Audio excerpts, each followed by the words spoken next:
Hoy estamos aquí para exponer uno de nuestros más recientes proyectos, o no, depende de cómo se valore el tiempo. Si en el sentido científico estipulado como una cuestión objetiva, o bien en términos subjetivos, primero individuales y más tarde como una media grupal. En todo caso, habría que darle un repaso a Pearson, ¿o no? Siempre en base al interés que ello suscite. Y es que, en definitiva, y al margen del hipertexto, nosotras venimos aquí a abundar sobre las verdades científicas y sus imposiciones sobre los cuerpos, o más bien sobre las medias verdades y las medias mentiras que surgen de los cortocircuitos entre el empirismo, la teoría y el mundo de la vida, donde el protagonismo indiscutible es el cuerpo. Perdón, el protagonista indiscutible es el cuerpo, y de aquellas y aquellos que lo habitan, sumando, como si de un palimpsesto se tratara, y con el paso del tiempo, variados retazos culturales que conforman las identidades, fluctuantes, inestables y bastardas. Fluctuantes, inestables y bastardas. Fluctuantes, inestables y bastardas. Fluctuantes, inestables y bastardas. Lo son las identidades, lo es la materia, que ni se destruye ni se crea, sino que se transforma. Y también los discursos, lo que nos lleva, por vía del pensamiento subjetivo orgía, a formular el concepto de metabolismo discursivo. Por definición, un metabolismo es, en su acepción científico-biológica, un conjunto de reacciones químicas que efectúan constantemente las células de los seres vivos, con el fin de sintetizar sustancias complejas a partir de otras más simples, o degradar aquellas para obtener estas. Así, si discursivo es algo propio del discurso o del razonamiento, un metabolismo discursivo consistiría en un proceso complejo de mutaciones en donde cabría, al menos, explicitar dos vías. A. La alteración de un discurso como consecuencia de una determinada instrumentalización interesada por parte de uno o varios engranajes del sistema político, económico y o cultural. B. La alteración de un discurso con el fin de que uno o varios engranajes del sistema político, económico y o cultural asimilen por vía de la síntesis cuestiones que de otro modo no les sería posible digerir. Así, en la primera de las vías, el proceso en cuestión provocaría un producto discursivo que sería consecuencia o resultado de tal digestión, y en la segunda radicaría en un medio para poder tragar. Pongamos como ejemplo el funcionamiento del sistema digestivo de un cerdo versus el de un cabrón.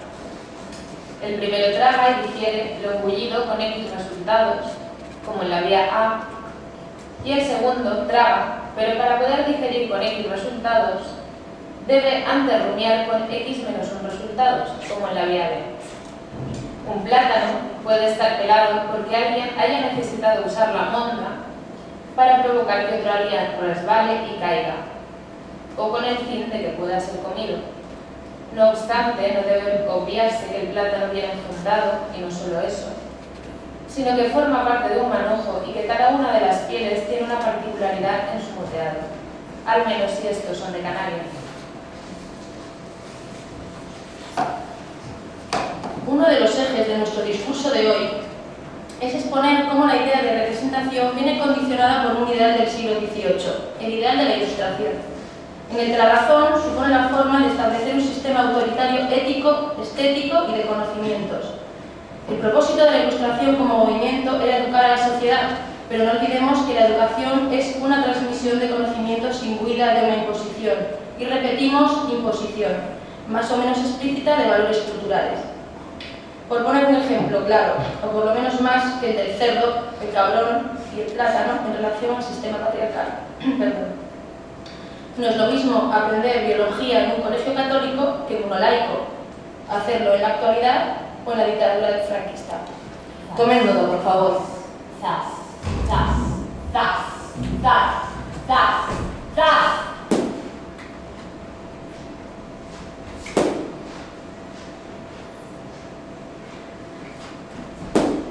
Pío, pío, pío, pío. Charra, charra, charra, charra, charra, charra.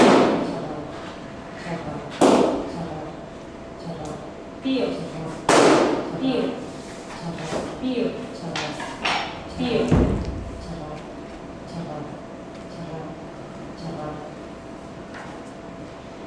Al amparo del movimiento de la Ilustración, entre 1751 y 1765 se publica en Francia la primera enciclopedia de Diderot y D'Alembert, titulada curiosamente Enciclopedia razonada de las ciencias y de las artes, unos volúmenes donde el texto iba acompañado de una serie de ilustraciones y tablas. Pasa página, pasa página, pasa página, pasa página, pasa página, pasa página, pasa página. La ilustración científica es el resultado de aplicar las posibilidades de las artes plásticas a los requerimientos de algunas ciencias. De hecho, el propósito fundamental de la ilustradora o ilustrador dedicados a esta disciplina consiste en reafirmar visualmente, y repetimos, reafirmar visualmente los textos descriptivos de las investigadoras y los investigadores, en un acto de rigurosa subordinación a la ciencia. La virtud de este tipo de obras depende de su exactitud científica, entre comillas. Asimismo, en este tipo de métier, las palabras verdad y objetividad aparecen continuamente, una cuestión puesta en solfa con el avance de la óptica y la aparición de la fotografía, precisamente a principios del siglo XIX. Lo interesante es ver la posición que adopta la teoría de la ilustración científica en la actualidad, con cierta perspectiva histórica, resumida en el siguiente ejemplo extraído de un manual. Una inquietud que con frecuencia surge cuando se habla de la ilustración científica es preguntarse si no sería más fácil utilizar para los mismos fines fotografías, ya que si de objetividad se trata, estas resultarían más eficaces. Es en este punto donde radica el meollo de las ilustraciones hechas a mano. Paradójicamente, el artista, y nosotras añadimos, y la artista, debe alterar algún aspecto del ejemplar examinado con el objeto de acercarse más a la realidad. El ilustrador científico, y nosotras añadimos, y la ilustradora científica, no dibuja un tigre, dibuja el tigre. En su dibujo están todos los tigres del mundo resumidos. En cambio, una foto, por muy científica, entre comillas que sea, siempre será la foto de un tigre. Un tigre, dos tigres, tres tigres. Un tigre, dos tigres, tres tigres. Un tigre, dos tigres, tres tigres. Un tigre, dos tigres, tres tigres. Un tigre, dos tigres, dos tigres, tres tigres. Dos tigres, tres tigres. Un tigre, dos tigres, dos tigres. Entonces, resulta que la alteración subjetiva realizada por una ilustradora o ilustrador científicos hace más verdadero, entre comillas, al ejemplar al anular la diversidad de los sujetos de una misma especie. Por otro lado, ¿acaso la mirada, es decir, el bagaje cultural de quien realiza la representación fotográfica, no modifica el resultado? ¿Es la fotografía una ciencia exacta, privada de subjetividad? ¿Son siempre 2 más 2, 4? En nuestro caso, 2 más 2 es igual a 1, que es orgía. Pasa página, pasa página, pasa página, pasa página, pasa página, pasa página, pasa página. Por otro lado, nos gustaría introducir en el discurso el paralelismo que mantiene la pornografía con la ilustración científica y cómo sus caminos se ven condicionados por la aparición de los sistemas de reproducción gráfica en hueco y en relieve, por la fotografía y por el cinematógrafo. A propósito del discurso pornográfico hegemónico, debe apuntarse que no solo nace en el siglo XVIII y en el seno del patriarcado como un monogénero hecho por y para hombres, sino que constituye el régimen de representación escópica de la genitalidad moderna.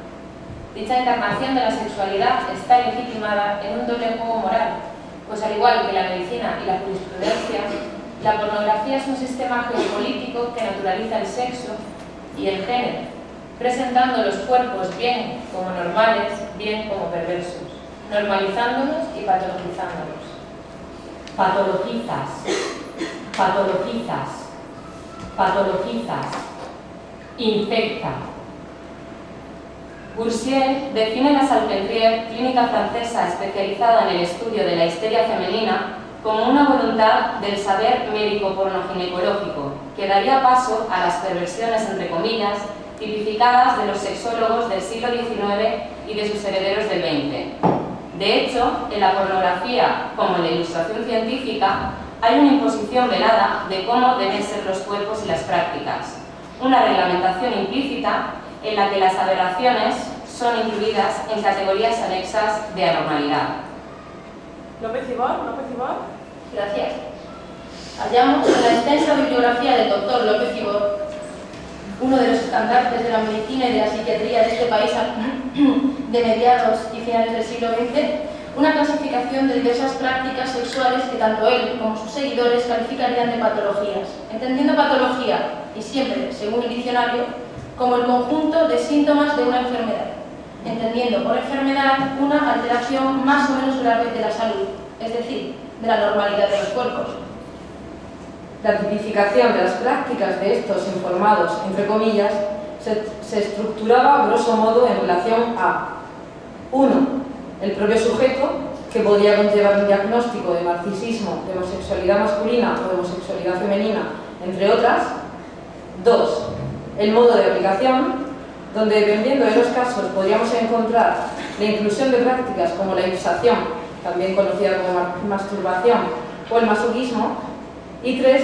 Su proximidad con el objeto, que conllevaría filias como el fetichismo, el travestismo, la necrofilia o la zoofilia, entre un sinfín de cajones con etiquetas que encerraban también el voyerismo, el froteurismo, o la ninfomanía, entre un largo etcétera. Hablar por hablar. Tales categorías no son sino las imposiciones externas a los cuerpos y su idiosincrasia de un nuevo dogma de fe ideológico patinado de verdad y objetividad científicas, entre comillas, que ha cambiado su disfraz, la casulla por la bata blanca y el rosario por el fonendoscopio. Estas son culpables, en parte, del desplazamiento de muchas de las y los disidentes sexuales y corporales a los márgenes más oscuros de los espacios públicos y privados. No obstante, la estigmatización de lo otro y lo diferente, entre comillas, a prescindir o no de la palabra amor y del debate suscitado a propósito en arza.com, ha procurado y procura estrategias de resistencia que a la vez son productoras de nuevas cartografías, unos recorridos culturales sumergidos que, evitando el mapa de vigilancia resultante del estudio etnográfico de las minorías, se desplazan reversibles en su labor de producción de subjetividades.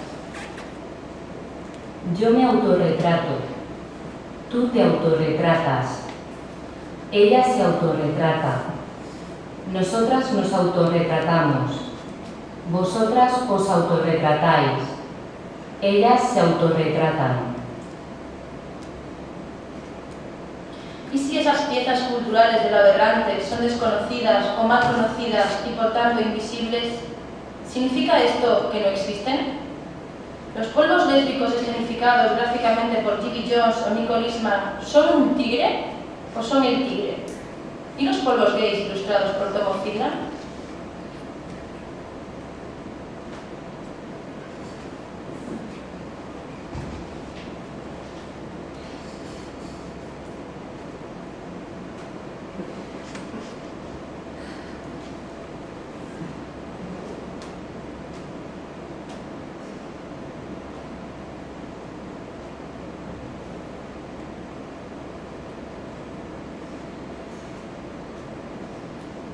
Y en comparación con lo anterior, ¿son más verdaderas las ilustraciones de Philip Lochner porque habla y utiliza la lengua depurada de la ciencia, a pesar de que se sirva de esta para exorcizar sus demonios biográficos en un uso más que subjetivo?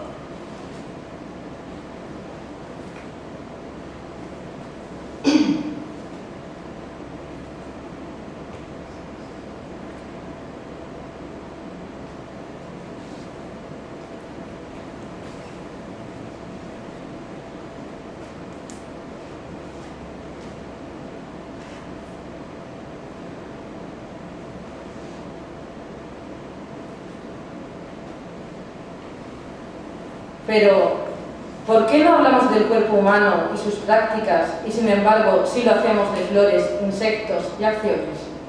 O a lo mejor sí lo hacemos, pero no lo hemos hecho, pero lo haremos. Un poquito de paciencia. Es lo que tiene el discurso teórico de tipo inductivo. Por un lado, se generan expectativas de estudio y hallazgos inimaginables, pero por otro, se puede caer en el peligro de exasperar al auditorio. ¿Hablábamos de hablar? Hablar, de latín fabulari. 1. Intransitivo. Emitir sonidos que forman palabras. Palabra, conjunto de letras o sonidos que forman la menor unidad de lenguaje con significado. Uno o varios. ¿Están ustedes de acuerdo con el hecho de que una palabra define algo o a alguien objetivamente? ¿Qué ocurre cuando hemos producido nuevas objetividades y no existen términos para nombrarlas?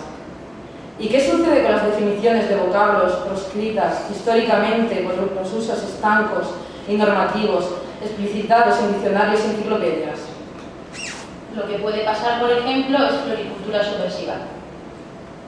Floricultura subversiva es un proyecto complejo, compuesto por diversas vías creativas, donde nos adueñamos literalmente del lenguaje textual e icónico para, por un lado, resignificar ciertos términos y, por otro, inventar nuevas denominaciones.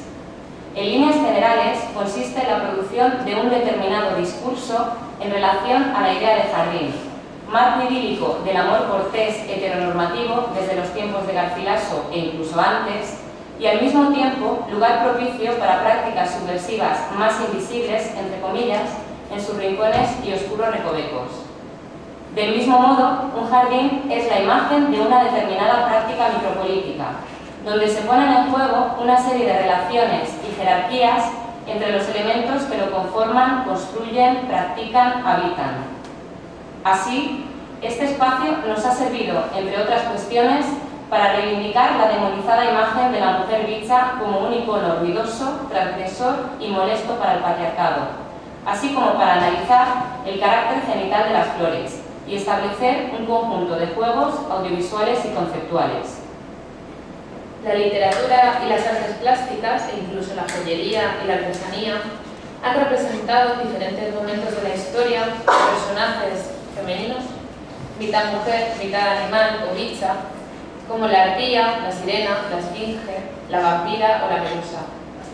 Ogresas boicoteadoras, o por lo menos lo intentaron, o eso dicen, de hazañas de archiconocidos héroes, que no heroínas. ¡Oh, valiente Ulises! Tú que te hiciste atar al mástil del barco cuando tus hombres remaban con tapones en las orejas, y todo para no perderte lo que era un gemido de sirena. ¡Oh! ¡Oh, Perseo! Tú que por amor y en sustitución de un caballo arrancaste la polifálica cabeza de una de las 3 horribles hermanas gorgonas. ¡Oh! ¡Oh, Edipo Rey! Tú que con tu sabiduría liberaste al pueblo de Tebas de la esfinge, tocacojones y marisabidilla. ¡Oh!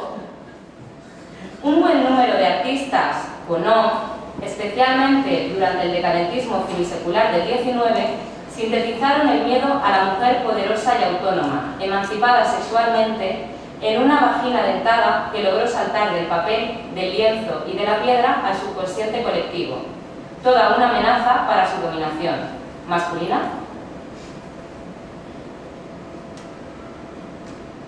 Yo piloto con pantalones. Tú pilotas con pantalones.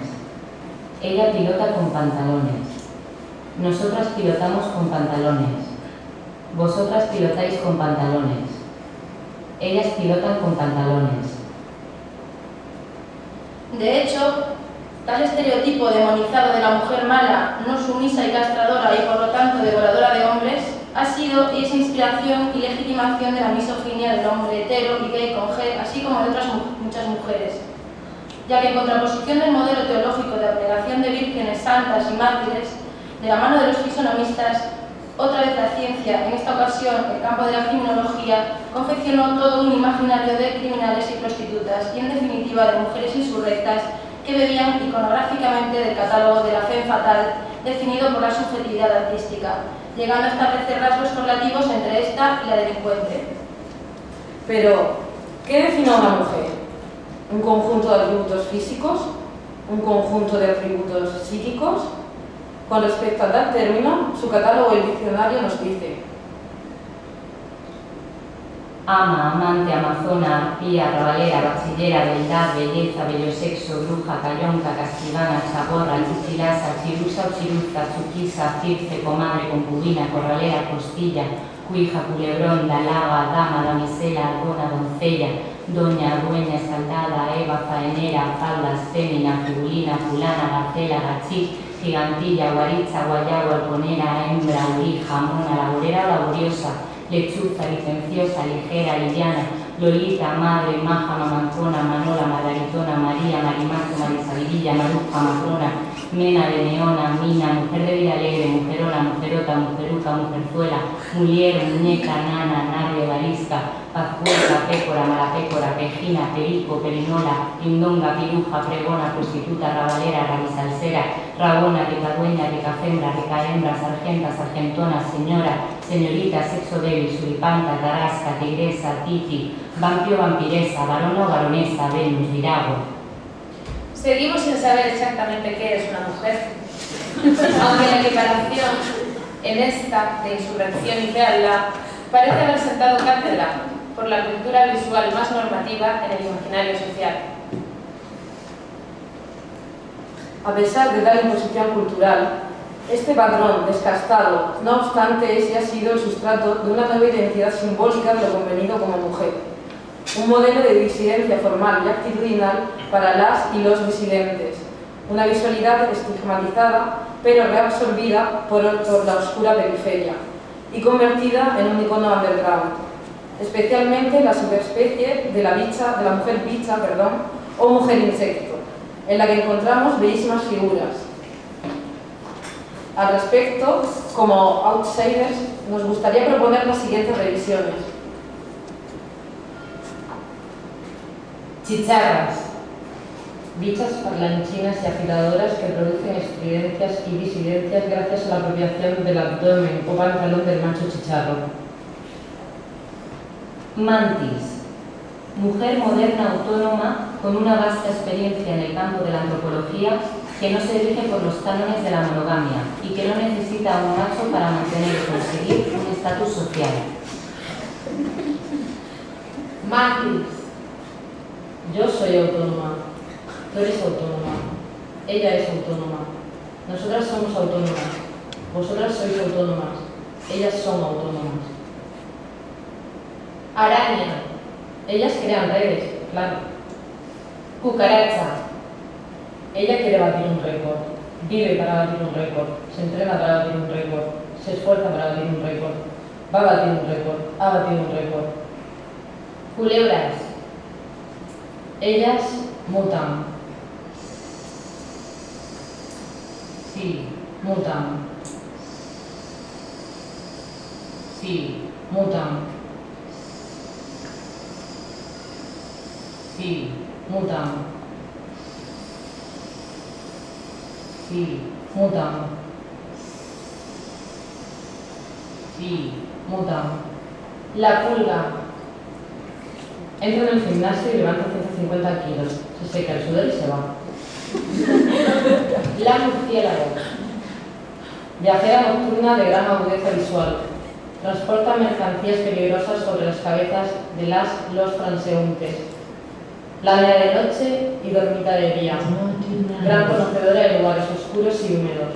Pincarella di luna. Pincarella color latte. Tutta notte stai sul tetto. Sopra i tetti con i gatti. E se c'è la luna piena, tu diventi candida. Te da vara, Linda Miranda.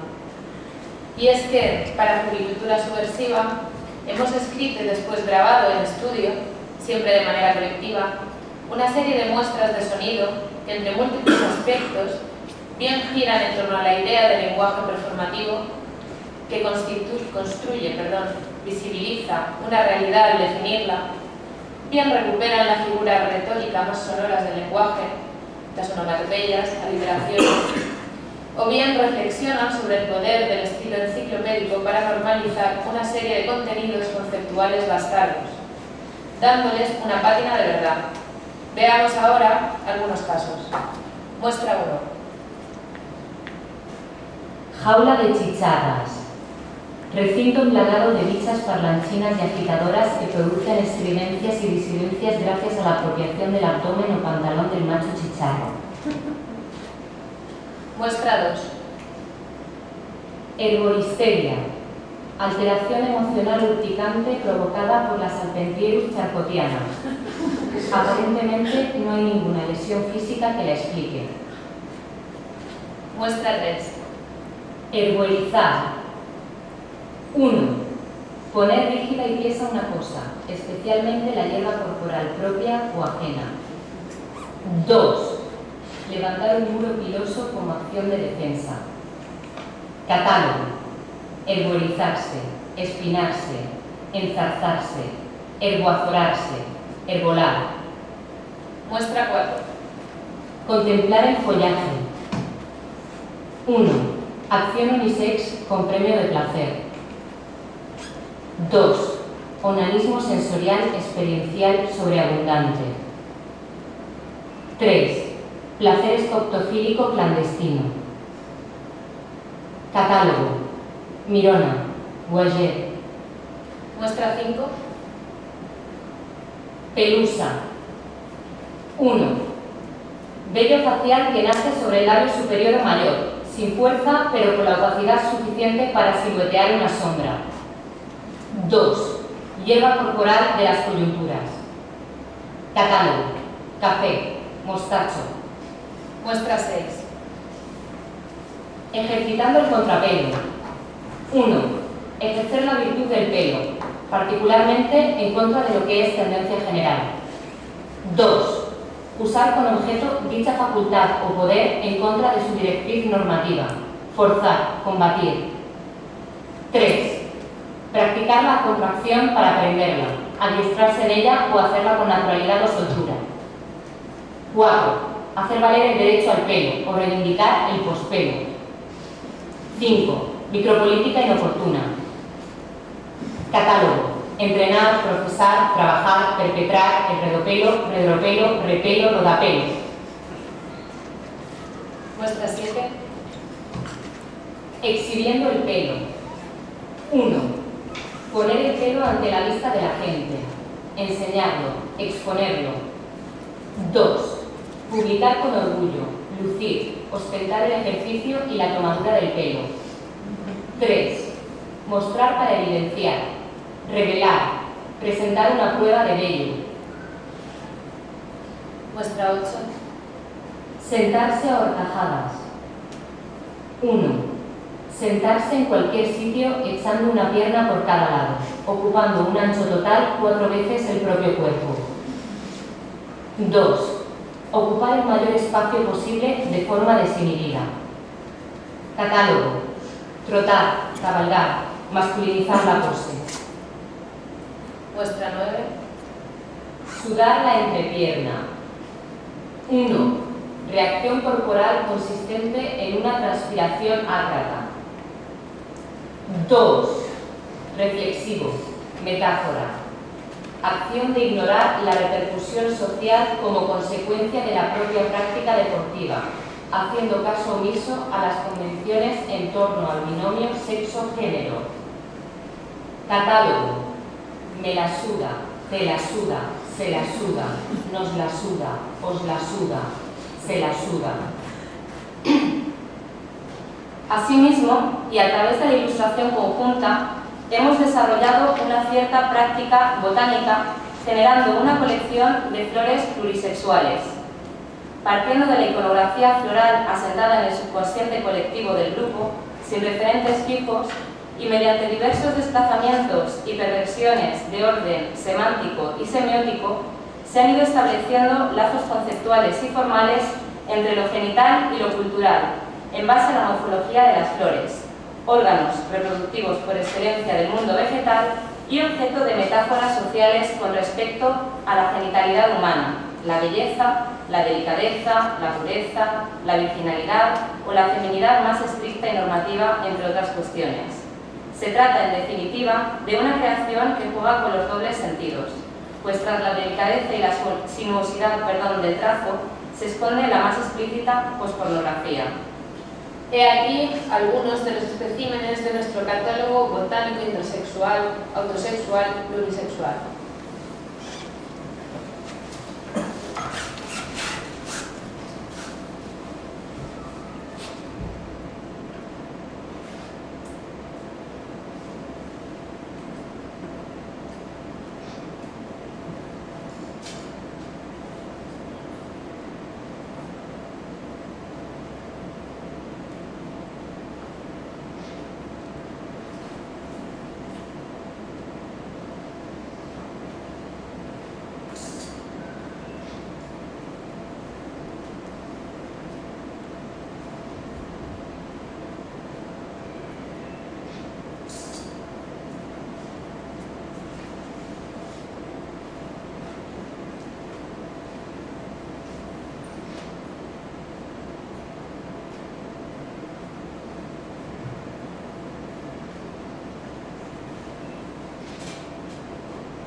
Todavía no las hemos bautizado con interesantísimos nombres, con reminiscencias latinas y griegas y elocuentes referencias etimológicas.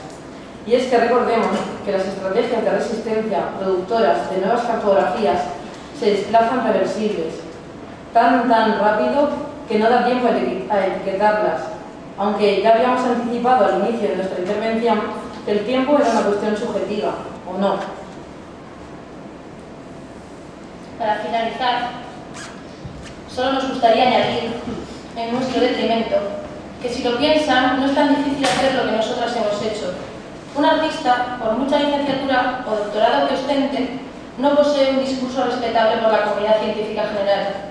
De hecho, si se paran a pensarlo, tenemos la figura del crítico para explicar nuestro trabajo y poner palabras en nuestra boca e ideas en nuestra cabeza.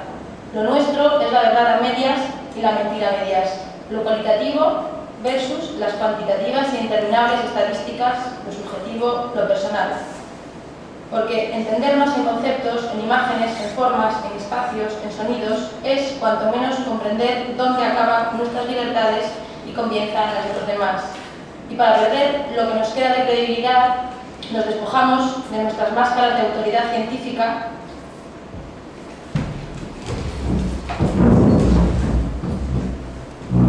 Gracias por su tiempo y buenas tardes.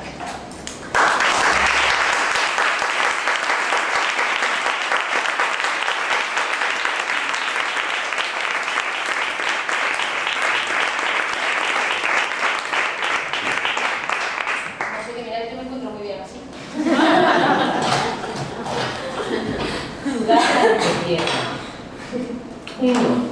Reacción corporal consciente de